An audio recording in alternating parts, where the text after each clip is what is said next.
السلام علیکم، سبسکرائب می چینل۔ حضرت شیخ بایزید رحمۃ اللہ تعالی علیہ لکھا ہے کہ حضرت نہ اپنے مریدوں کے ساتھ نماز پڑھنے جا رہے تھے، تو گلی تنگ تھی، تو اس جانب سے نہ کتا بھی آ گیا۔ تو ظاہر ہے اگر تلقین آئی غیب سے، کوئی دل میں خیال تو آیا ہوگا نا، تو حضرت نے نا اپنے کپڑوں کو بڑا سمیٹا اور سائڈ پہ ہو گئے کہ کتا گزر جائے، کہیں میرے کپڑوں سے لگ ہی نہ جائے یہ۔ تو پھر یہ تلقین آئی غیب سے، وہ جو کتا ہے نا وہ بول اٹھا، عرض کرتا ہے بایزید کیوں مجھ سے اتنی نفرت کر رہے ہو؟ آپ نے فرمایا تو نجس ہے، میں نماز پڑھنے جا رہا ہوں، میرے کپڑے خراب کر دے گا، میں تو اس لیے پیچھے ہٹا ہوں۔ تو کتا آگے سے کہتا ہے حضرت اگر میں گیلا ہوں تو پھر نجس ہوں، پھر ناپاک ہوں، اگر خشک ہوں تو پھر تو میں ناپاک ہی نہیں، اگر آپ کے کپڑوں سے لگ بھی گیا تو کچھ نہیں ہوگا، اگر گیلا ہوں تو لگ گیا تو پھر آپ کے کپڑے ناپاک کروں گا، لیکن پھر بھی میری ناپاکی ایسی ناپاکی ہے کہ 3 بار کا جو پانی ہے وہ اس ناپاکی کو دور کر دے گا۔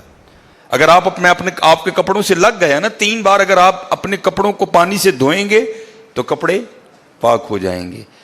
لیکن بایزید کبھی تو نے اپنی ناپاکی پہ غور کیا؟ میری ناپاکی تو وہ ہے جس کو 3 پانی دور کر دیتے ہیں، لیکن تیری ناپاکی تو وہ ہے جس کو 7 سمندروں کا پانی بھی نہیں دھو سکتا۔ جا کے پہلے اپنی ناپاکی دور کر۔ ہاں حضرت، یہ اندر کی ناپاکی، اور کیونکہ بات ان سب بابوں کی ایک ہوتی ہے، انداز جدا ہوتے ہیں، تو پھر یہی بات حضور بلے شاہ رحمۃ اللہ تعالیٰ نے کس طرح لکھی؟ آپ فرماتے ہیں پھلاں دا تو عطر بنا، پھلاں دا تو عطر بنا، عطر دا پھر تو کڈ دریا، دریا وچ پھر تو ڈبکیاں لا۔ ذرا بات کی گہرائی تک جانا۔ حالا عطر کیا ہے؟ تھوڑا سا شیشی پہ لے کے اپنی ہتھیلی پہ لگایا، اس طرح کر کے جسم پہ لگا دیا، جہاں سے گزرو گے وہاں سے بھی پتا چلے گا اس بندے نے عطر لگایا ہے۔ اگر تھوڑی امپورٹڈ شیشی ہے، تھوڑا سا خود پہ سپرے کر لو، جہاں سے گزرو گے وہاں سے بھی پتا چلے گا کہ اس نے عطر لگایا۔ عطر تو اتنا سا بھی ہو تو وہ بو کو دور کر دیتا ہے، ختم کر دیتا ہے وہ۔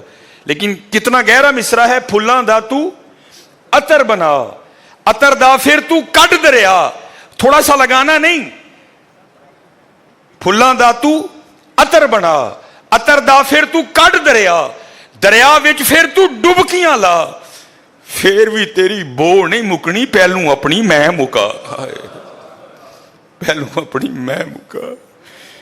انہوں نے تو بنایا تھا فقیر، چل تو آج تو بعد ساڈا فقیر لے، لیکن یہ میں اس نے پھر موقع ضائع کر دیا۔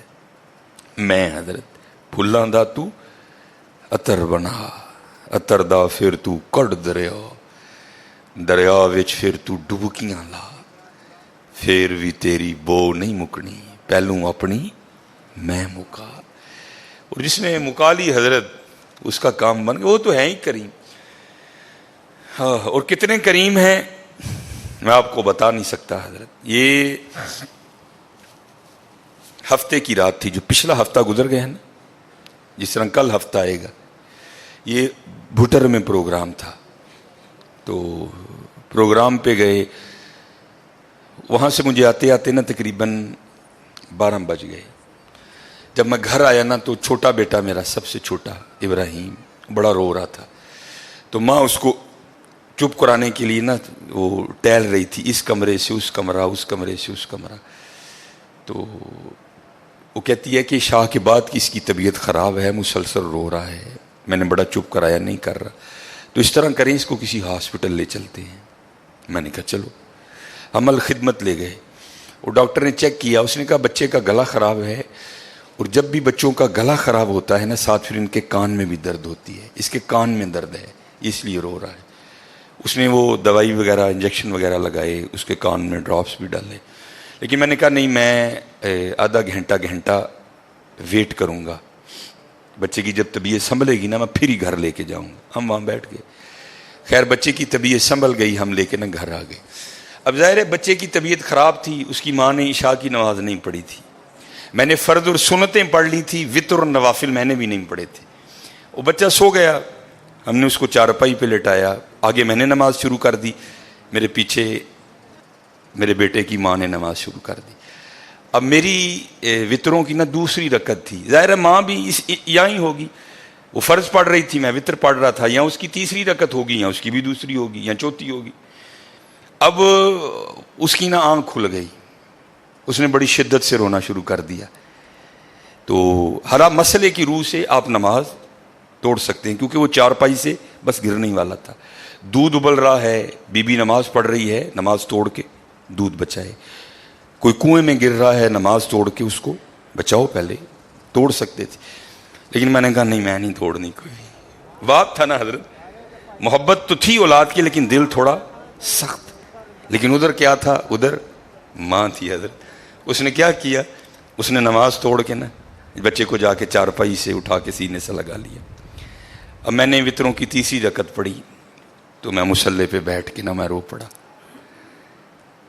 ہائے، نبی علیہ السلام نے کیا فرمایا کہ اللہ جل شانہ بندے سے 70 ماؤں سے بڑھ کے پیار کرتا ہے۔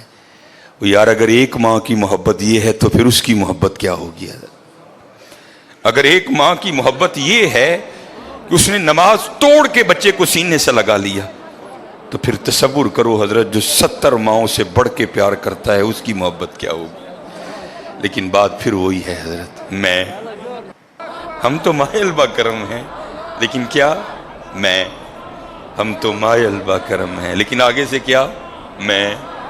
جب یہ میں، وہ بچہ تھا نا، میں نہیں تھی حضرت اس میں، وہ تو پوری شدت سے رو رہا تھا، او مجھے بٹھاؤ، او مجھے اٹھاؤ، او مجھے بچاؤ، او مجھے بچاؤ۔ شدت تھی نا حضرت، اس شدت نے ماں کو مجبور کر دیا کہ اس نے نماز توڑ کے بچے کو اٹھایا۔ یہاں بھی جب شدت آتی ہے نا حضرت، تو پھر دریائے رحمت ایسا جوش میں آتا ہے کہ بگڑی بن جاتی ہے حضرت۔ لیکن پھر کیا ہے، میں، ہم تو مائل با کرم ہیں، کوئی سائل ہی